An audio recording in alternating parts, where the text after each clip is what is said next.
sorts of incredibly reckless, incredibly expensive. We are barely 6 weeks in, and this already is quite the theme. They are trying all sorts of incredibly reckless, incredibly expensive, incredibly ill-advised things. And then those things fail because they can't work or because they can't handle the pushback against them, or they face lawsuits and court orders because these things are obviously illegal, or they're just too stupid to live. And so then they stop doing these things and they cave and they try to pretend they weren't doing them at all. We're only 6 weeks in, and we're already seeing this for military flights for deportations and sending immigrants to Guantanamo for some reason, right? Those things already appear to be over as of today. Also, this one today. Headline: Trump agency pulls 443 sites off market in real estate reversal. Real estate reversal? What? This is from Bloomberg News. Quote, at 2 p.m. Tuesday, so yesterday, the GSA posted a list of 443 properties it was considering for sale, an inventory that ranged from a toll booth in El Paso to the FDA's research campus in Silver Spring, Maryland. Trump tried to fire the chief of the Merit Systems Protection Board.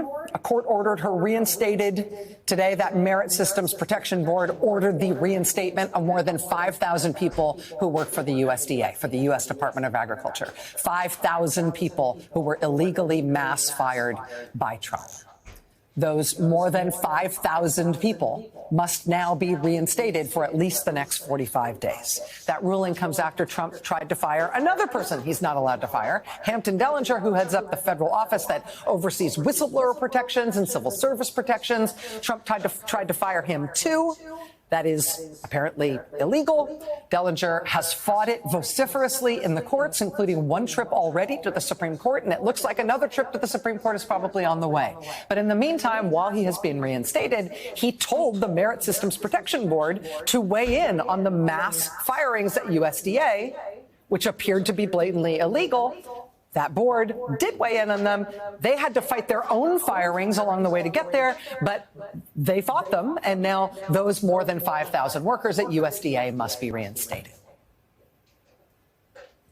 A ruling by a federal judge in California on the illegality of mass firings carried out by Trump's Office of Personnel Management. That ruling appears to have stopped Trump for now from going ahead with his plan to fire more than 5,000 people from the Department of Defense. Quote, the Pentagon's planned firing of 5,400 employees has been temporarily delayed after a federal court decision blocking such dismissals. Same thing at the National Science Foundation. The director of the National Science Foundation has ordered 84 of the 170 employees who were laid off from that agency last month to be reinstated immediately. The reversal comes in response to a federal judge's ruling that the Trump administration exceeded its authority when it outlined steps to fire an estimated 200,000 federal workers. Same vibe, different explanation, or rather sort of lack of an explanation when it comes to people fired from the CDC. Quote, emails went out Tuesday to about 180 CDC employees who got termination notices last month. A message was sent with the subject line, quote, read this email immediately.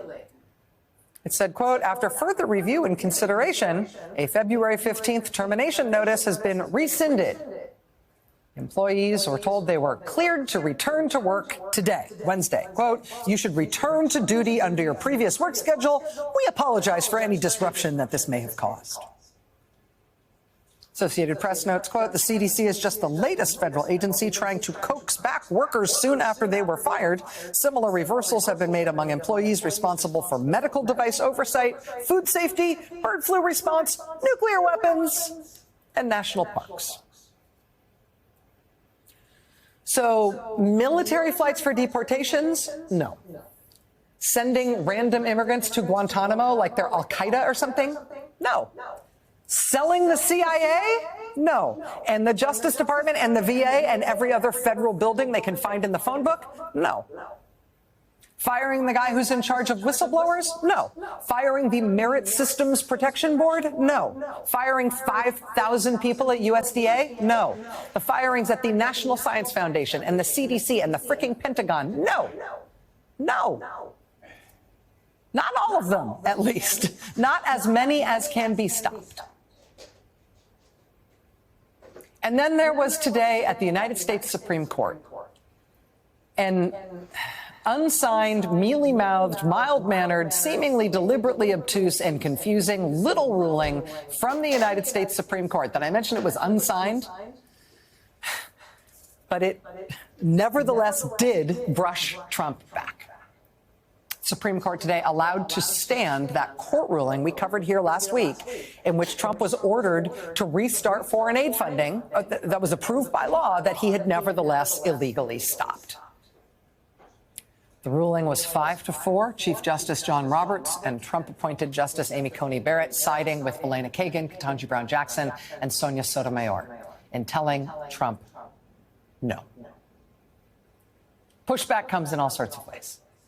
Lawsuits, court orders, individual officials refusing to go quietly and fighting personally as high as they possibly can to keep standing the systems and protections inside our government that are supposed to protect us and protect the American government from arbitrary and corrupt lawless action. There is friction and resistance inside the government and in the U.S. military when people are being asked to do things that are expensive and pointless and wasteful and embarrassing and ultimately indefensible, even when they happen on Fox News at 7 o'clock. There is journalism and therefore public attention to the indefensible costs and consequences of some of their most hurtful and ill-advised decisions. The local news coverage, for example, of the cost to American families and especially to American small businesses of Trump's this tariff stunt that he's pulling. The local news coverage of this has just been devastating. And it is unavoidable. It is in red states and blue states all across this country, in cities and small towns and anywhere there is a news outlet. And so, yes, today they've started to say, okay, maybe not on some of these tariffs. We will have more on that coming up tonight. But it's also very brave people, very relentless and brave people protesting, engaging in civil disobedience, people who are willing to be arrested if necessary. It's also people peacefully protesting in the streets. Look, this was Boise, Idaho yesterday. This is at the capital of one of the most conservative states in the country. This is Boise, Idaho. People protesting against Trump in the lead up to his State of the Union address last night. This was Phoenix, Arizona yesterday. Another big crowd protesting at their state capitol ahead of Trump's speech last night. Look at the numbers that turned out yesterday in Utah, in Salt Lake City, Utah. Look at this. Utah, bright red Utah. Look at the people who turned out in Little Corning, New York, and in Bakersfield, California, and in West Hartford, Connecticut, and outside the office of the Office of Personnel Management in Washington, D.C. Pushback takes all forms. And it has turned them back, or at least slowed them down, on almost everything they have tried to do already. And it's easy to get overwhelmed with what they're trying to do, but look also at what they have been stopped from doing, what they have been slowed down from doing, what they've been embarrassed over, and what they've had to quietly claw back, hoping no one notices. I mean, they're clearly bent on an authoritarian takeover and destruction of the U.S. government, right? There's no illusions now as to what they're trying to do. They know they need to go fast if they are going to go far. Today, the headline showed the increasing scope of their appetite, right, to try to destroy more and do it more thoroughly. They want to fire 80,000 people from the VA, and they'll tell you they love veterans while they're doing it. The firing of 80,000 people from the VA, among other things, will be the firing of tens of thousands of veterans themselves who hold those jobs. But they're going to try it, see how much of that they can get away with. They said today they want to fire 40,000 plus people from the IRS. Because what better way to grind a country into dust than to eliminate the means by which it collects funds so it can continue to operate? If last night's State of the Union and the latest pronouncements from the president's top campaign donor are anything to go by, it would seem that they're about to come next for Social Security. So the VA, the IRS, Social Security. And then tonight there's this. Reopening the immigration prison where they locked up all the little kids. Quote, the Trump administration is reopening a sprawling detention center in South Texas for migrant families facing deportation, resuming the practice of detaining children 4 years after the Biden administration ended it. Everywhere they go, everything they have tried to do, they are running up against opposition and annoyance. They are running up against their own stupidity. They are running up against their own ignorance. They are running up against the law. They are running up against journalists figuring out what they are doing. They are running up against the revelation that the American people really dislike what they are doing, and people are willing to let that be known.